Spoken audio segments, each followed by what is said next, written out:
Assalamualaikum warahmatullahi wabarakatuh.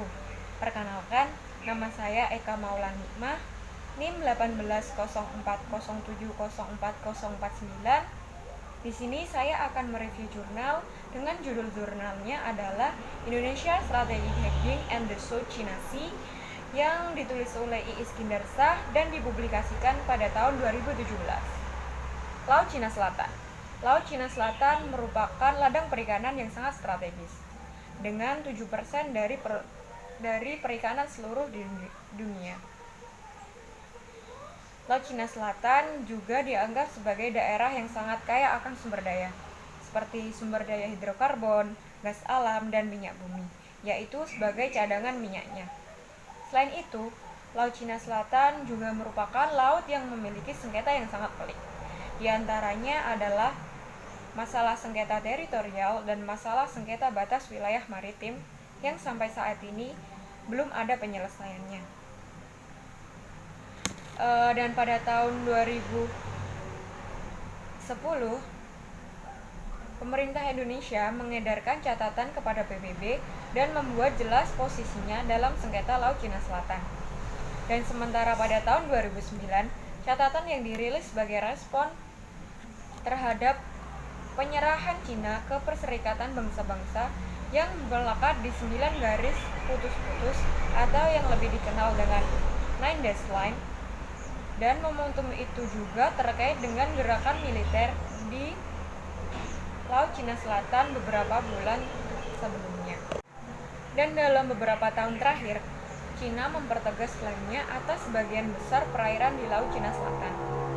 Cina melakukan tindakan seperti reklamasi dan membangun fasilitas militer di pulau yang ada di Laut Cina Selatan.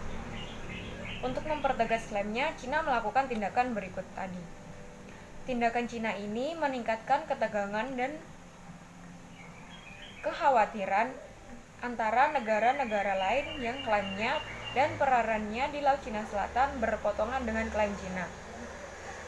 Negara-negara tersebut yang mempunyai klaim dan mempunyai perairan di Laut Cina Selatan yang berpotongan dengan klaim Cina tersebut dihadapkan pada sebuah permasalahan, yaitu bahwasannya Cina merupakan negara dengan kekuatan ekonomi terbesar kedua di dunia, dan Cina juga memiliki kekuatan militer yang terus berkembang, khususnya angkatan laut yang dapat memproyeksikan kekuatan Cina di Laut Cina Selatan. Dengan dihadapkan pada permasalahan tersebut, negara-negara yang bersengketa dengan Cina menerapkan strategi yang sangat berbeda-beda. Sebagian menerapkan balancing dan yang lain menerapkan hedging.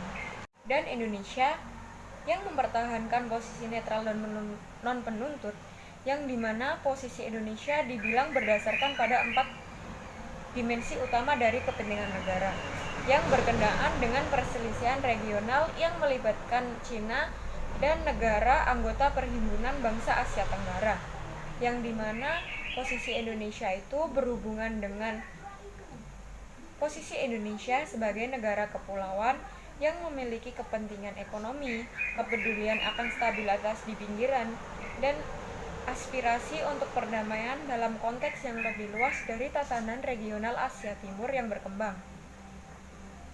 Melihat sengketa yang ada di Laut Cina Selatan, Indonesia sebagai negara yang melihat klaim Cina yang berpotongan dengan sebagian zona ekonomi eksklusif atau ZEE di utara Natuna, memutuskan Indonesia untuk menerapkan hedging dalam menghadapi Cina.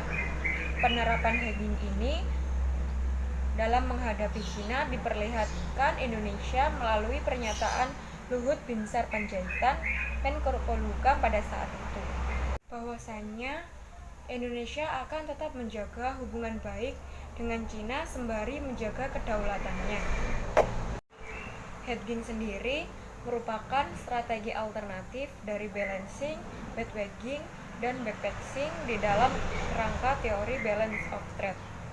Secara definitif, hedging dilakukan oleh negara ketika negara tersebut merasa tidak yakin dengan intensi sumber ancamannya. Strategi ini juga memungkinkan negara menjalin hubungan dengan partner yang perilakunya sulit ditebak di masa yang akan datang.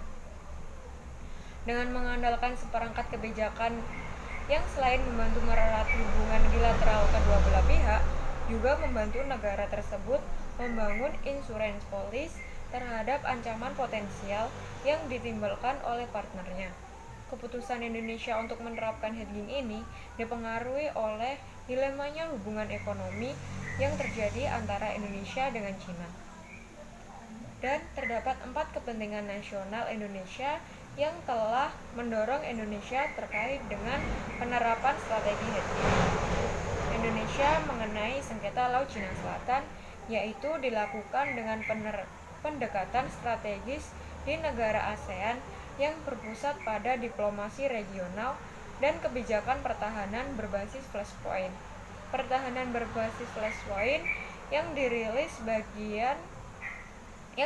sebagai bagian dari Rencana Minimum Essential Force atau MEF pada 2010 kembali memfokuskan pada pembangunan pasukan Indonesia tidak hanya secara kualitatif dan kuantitatif untuk mendapatkan kemampuan minimum yang diperlukan untuk berurusan dengan ancaman yang sebenarnya negara itu, tetapi juga secara geografis untuk memposisikan kekuatan secara bertahap di bidang potensi konflik. Dan dalam menghadapi Cina di Laut Cina Selatan, Indonesia tetap memilih untuk melakukan hedging dibanding dengan balancing, bandwagging, dan backpacking yang berbeda dengan negara lain di kawasan tersebut, di mana Indonesia lebih memilih hedging karena bahwasannya dipengaruhi oleh hubungan ekonomi antara Indonesia dan Cina yang menurut Indonesia sangat menguntungkan bagi Indonesia. Sekian review jurnal dari saya, kurang lebihnya saya mohon maaf, dan semoga materi ini bisa bermanfaat bagi kita semua. Terima kasih. Wassalamualaikum warahmatullahi wabarakatuh.